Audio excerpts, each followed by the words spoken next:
मैं मूलतः कविताएं लिखता हूँ और हिंदी साहित्य की एक पत्रिका अनहद का संपादन करता हूँ।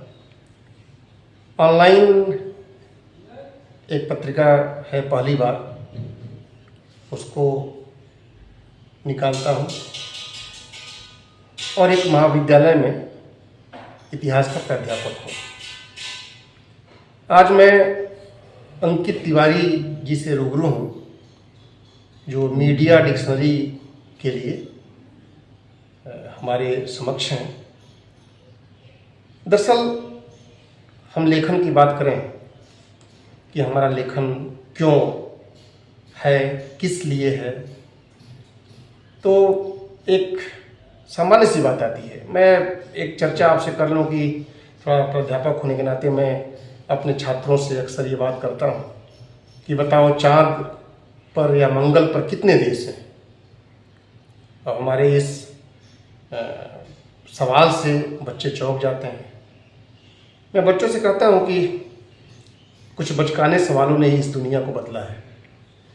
जैसे सेब का एक फल नीचे गिरा और न्यूटन को सूझा, तो शायद एक सवाल होता है जो हमको उस तरफ मोड़ देता है जो दुनिया को बेहतरी की तरफ ले जाने के लिए कार्य करता है।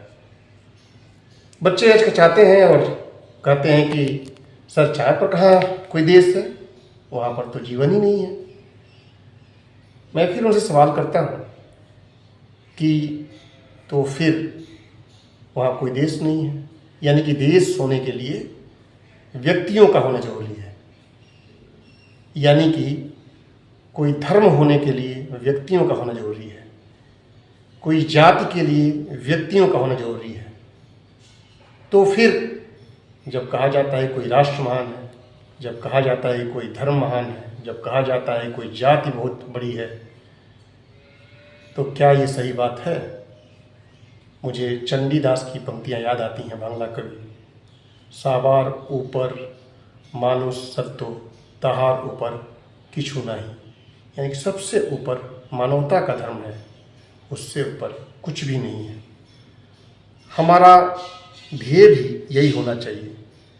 और बतौर एक कवि मेरा प्रयास यही रहा हमेशा कि अगर हम अपनी कविता के द्वारा, अपने लेखन के द्वारा, अपनी पत्रिका के द्वारा या अपने किसी व्यवहार के द्वारा एक व्यक्ति को